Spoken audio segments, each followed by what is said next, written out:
창업팀이 자주 하는 실수라고 한다면 어떤 성격의 실수냐에 따라 다르겠지만 오늘 인터뷰가 지재권에 관한 것이니만큼 지재권 쪽으로 몇 가지 예로 들게요. 내가 연구하고 개발한 기술이 특허로 보호를 받을 수 있는 것이고 보호받아야 한다는 점을 몰라서 특허받을 기회를 알아보지 못하고 놓친다는 것, 그게 가장 아쉬운 부분 같아요.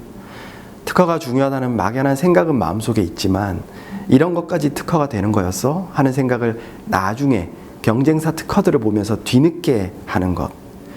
이미 해당 내용은 모두 공개하거나 제품을 출시했는데 처음부터 실력 있는 전문가와 계속 같이 했다면 중요한 길목 특허를 여럿 확보해 두어 좋은 특허 포트폴리오를 갖추었을 것을 이미 시기가 늦어서 많은 기회를 놓친 것.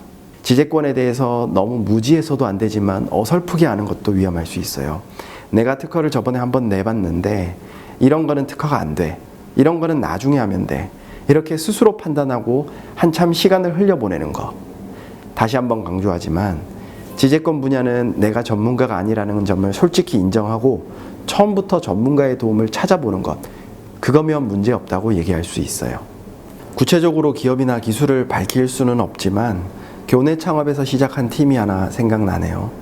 평소에 제가 다른 일로 돕던 교수님께서 그 팀을 제게 소개해 주셨는데 만나보니까 기술력에 대한 자신과 열정이 남다르더라고요. 젊고 앳된 얼굴의 대표님이 기술을 설명하시는데 이미 몇 개의 기초특허는 연구원 시절 보유하고 계셨고 응용 제품 분야를 탐색하고 시험해보는 중이었죠. 몇 가지 생각하고 계시는 분야에 대해서 해당 분야의 경쟁 선행 제품의 사례와 그쪽 분야 선도 기업들의 특허를 분석해드리는 것부터 제가 돕게 되었습니다. 생각하고 계시던 A 분야에서는 걱정했던 것보다 특허 장벽이 약하다는 점을 발견하고 꽤 원천성이 있는 특허 포트폴리오를 함께 구축했었죠.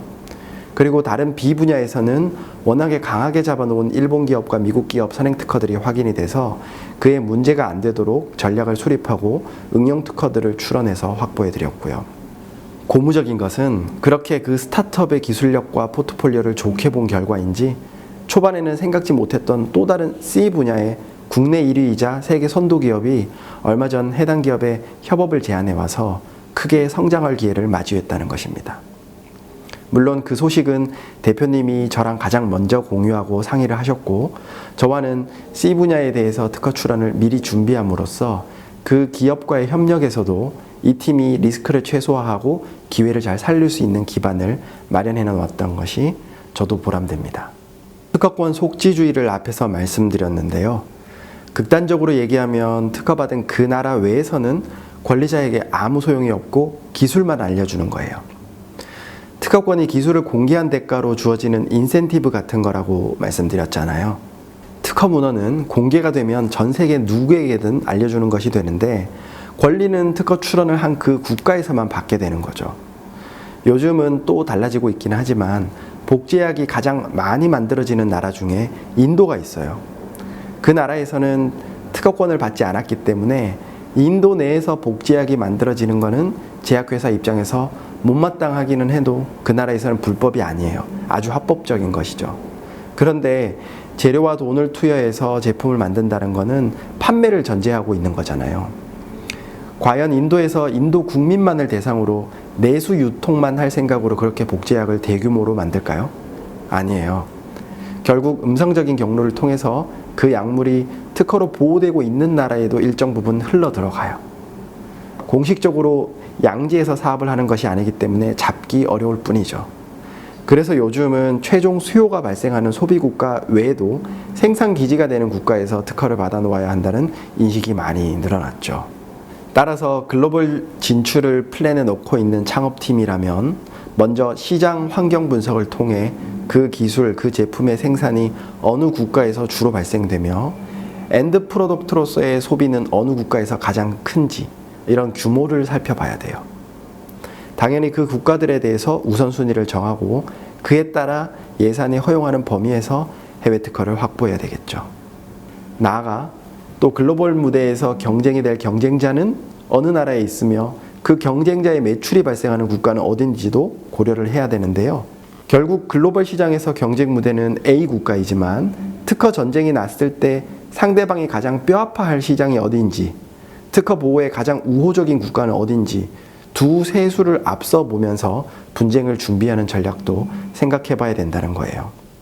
우리나라 기업이 우리나라나 대만에서 만든 반도체를 미국에서 주로 판매한다고 할 때 우리나라, 대만, 미국의 특허권만 생각하기가 쉬운데 미국 무대에서 경쟁할 가장 강력한 경쟁 기업이 독일 기업이라면 독일 특허를 받고 또 우리는 중국에서 직접 사업을 할 계획은 없더라도 그 경쟁 기업이 중국에서 전체 50% 가까운 매출을 올리고 있다면 해당 기업과의 특허 분쟁을 대비할 때는 중국에서도 특허를 확보해 놓는 게 고려해 볼 필요가 있다는 것입니다. 병이 걸렸을 때 좋은 의사 선생님, 좋은 병원은 어떻게들 찾나요? 좋은 의사 선생님, 좋은 병원의 기준은 무엇일까요? 그거랑 똑같다고 생각해요. 절대적인 왕도는 없으니까 개인적인 생각만 말씀드릴게요. 어쩌면 다른 분들과 생각이 다를 수도 있으니까 그냥 저 사람은 저렇게 생각하는구나 정도만 생각해 주셔도 돼요. 일단은 내 일이라고 하면 성과 힘을 다해서 신경을 써줄 수 있는, 믿을 수 있는 전문가를 찾는 게 출발이라고 생각해요. 그게 내 친구든 선배 후배든 아버지 친구분 딸이든 내가 믿는 아는 형님이 소개해준 변리사든 전공 분야도 다를 수도 있고 상황이 안 맞을 수도 있기 때문에 믿을 수 있는 그 전문가 스스로가 내 상황과 가장 맞는 최적임자는 아닐 수가 있지만 적어도 업계의 사정과 나의 사정을 고려해서 가장 내게 도움이 될 만한 분을 추천할 수는 있을 거예요. 그렇게 어디에 누구로 인연이 닿게 되었을 때 그때부터는 관계를 잘 만들어야 되죠. 절대적으로 좋은 남친, 완벽한 여친 이런 거는 없잖아요. 천성이 좋은 사람, 그렇지 못한 사람의 구분도 분명히 있겠지만 같은 사람도 상대방이 누구냐에 따라서 어떻게 자기를 대하느냐에 따라서 얼마든 다른 사람이 될 수도 있는 거죠. 앞에서 말한 누군가의 추천으로 좋은 전문가와 인연이 닿는다는 거는 연애로 치면 되도록이면 천성이 좋은 사람을 만나 마주 앉게 되는 것까지고요. 그 다음은 나도 노력해야 돼요.